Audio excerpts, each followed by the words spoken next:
Hey class 10 students, how are you all? I hope you all are safe and sound. This is Neha Singh, your science teacher, and I'm here to enhance your knowledge about the first chapter of your science, that is chemical reactions and equations.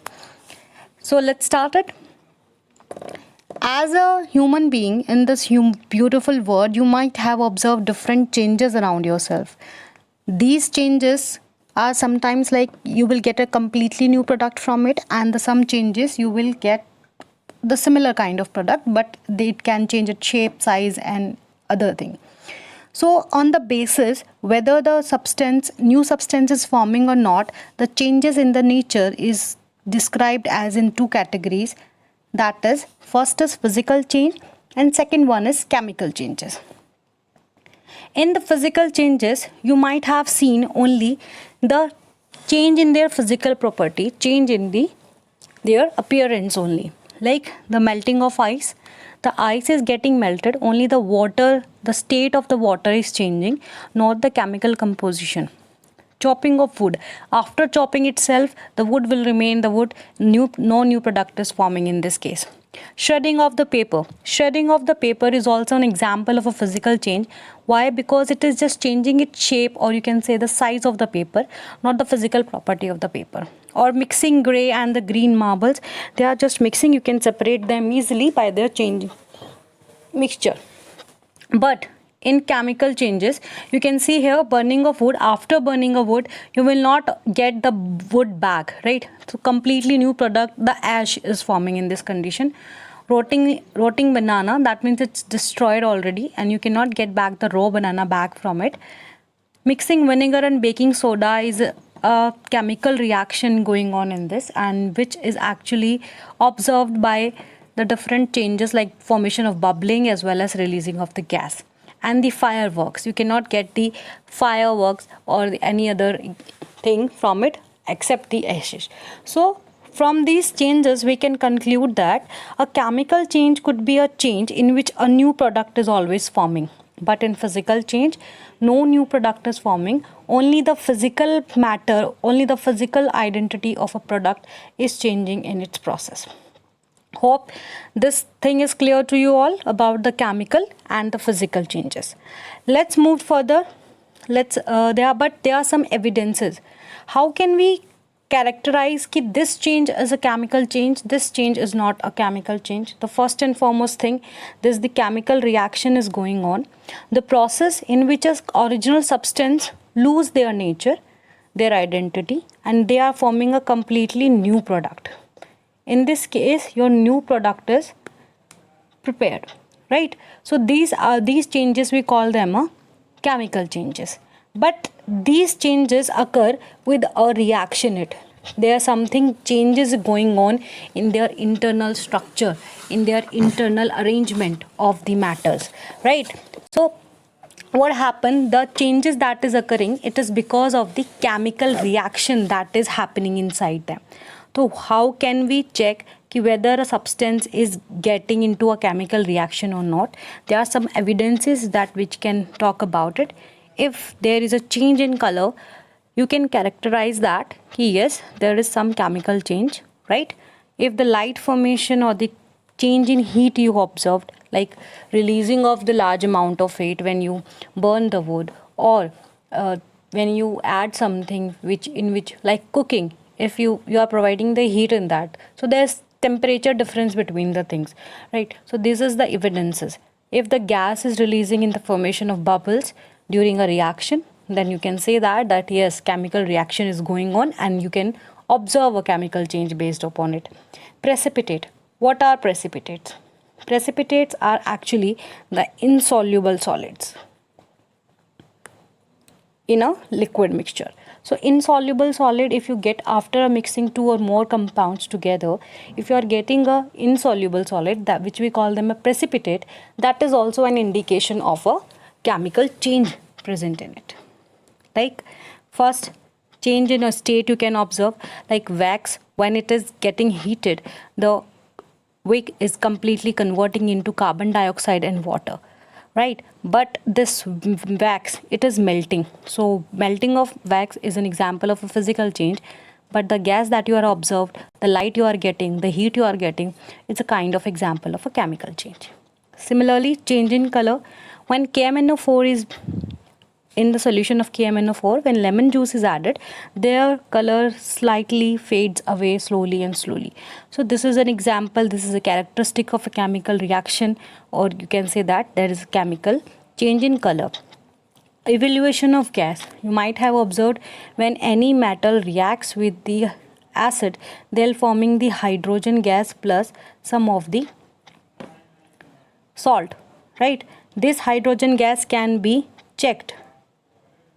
This hydrogen gas can be checked by the pop sound experiment, right? You bring the matchsticks near it, and if it extinguishes, the burning matchstick, if it extinguishes with a pop sound, then it is an indication of the hydrogen gas present in it. Change in temperature. Change in temperature is also an indication. If the bubbling or forming, the indication of the gas evolution, or if the mixture, reaction mixture in which you are doing the reaction, right? If it getting heated up or you are providing the heat, so that is accompanied by the change in temperature. This change in temperature can also be observed in the form of light, releasing of the light energy, releasing of the sound energy, and releasing obviously the heat energy from it. So these are the characteristics of a chemical reaction that is going on. If you want to check whether a chemical reaction is going on or not, you can see for these all the 5 important points: color change, gas formation, temperature change, precipitation formation, or change in state. By observing these, only one reaction could go through 1 or 2 characteristics at a one time, not all together. So chemical reaction that you may observe in everyday life, right? In the cooking, you'll always get a new product. You are providing the heat in it, the color is getting changed, right? And you are providing the temperature is changing. You are not getting a new product completely, which cannot be reversed back. So it's a chemical reaction. Digestion process. In your digestion process, you break down the macromolecules into the micromolecules inside your body, which cannot be get back into its real state or the reversed back into their raw material state, and they are getting digested with the help of enzymes and other chemical reactions going on. So it's also an example of a chemical reaction in everyday life. Combustion. Combustion means the burning of something in presence of air. It is burning, it is producing, it is giving you heat energy, it is providing you the light energy, right? So this is also an example. A complete new product in the form of ash can be get from this combustion reaction. So we can say that the combustion is also a chemical change, or a type of chemical reaction is going on it. Photosynthesis. With the help of sunlight and chlorophyll in green plants, you can get the glucose from carbon dioxide by mixing carbon dioxide and water together. So this is completely a new product, that is glucose is forming in this reaction with the help of the other reactants. So we can call it a chemical change or chemical reaction that you can observe in our daily life. Now we have come to know that there are so many characteristics of a chemical change, and these chemical change occur due to the chemical reactions. So how can we write a chemical reaction? There are generally 3 methods of writing a chemical equations. But what is chemical equation? The reaction involves a chemical change in which substances are forming to form a new substance. With this new substance will be completely new substance with entirely new properties. Or it is the process, the chemical reaction, actually it is a process by which one or more substances are changed into one or more different substances. The original substances that react or take part in these reactions, we call them reactants. The chemical change, or you can say that a chemical reaction happens between any 2 products. If A and B are reacting together, they are making a completely new product, then we'll call these parts as a reactants.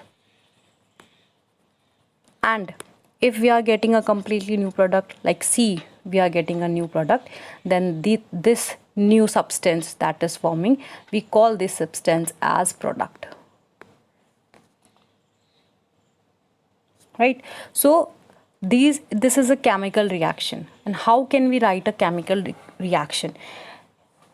We can write a chemical reaction in the form of equations. Right? It is represent with symbols, formulas, identities, and the amount that we are using in our product reactant side or the product side. So to write a chemical equation, we always remember that the reactants will be always written at the left hand side with the plus sign between them if they are more than two or more than 2. The products will always be written on the right hand side with again the plus sign between them if the products are 2 or more than 2, right? And to distinguish between the reactant and product, we always have to put arrow between them.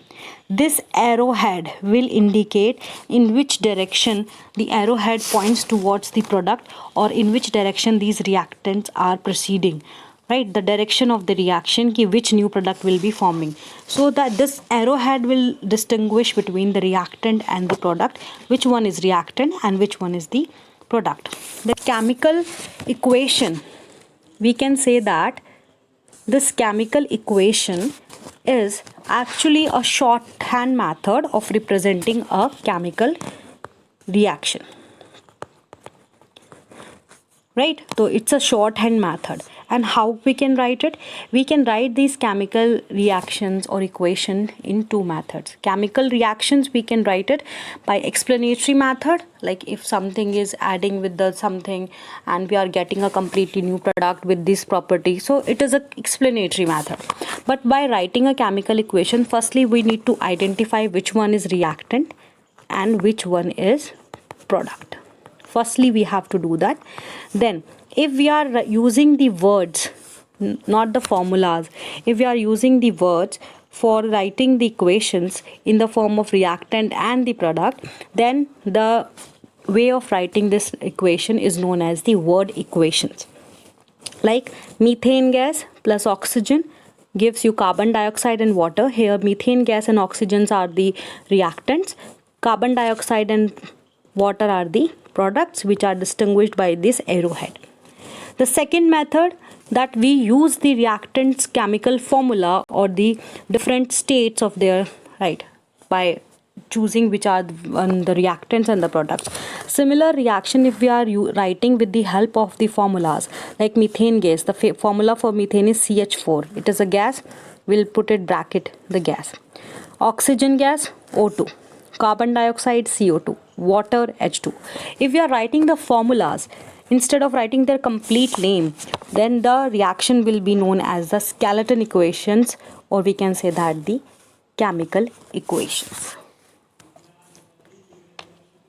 So till here we have understood that what are chemical change, how can we feel the evidences, how can we check whether a chemical reaction is going on, or we have also learned how to write a chemical equation by using symbols and by using their names. Till then, in the next video we are going to learn about the balancing of the equations. Till then, keep learning, keep growing.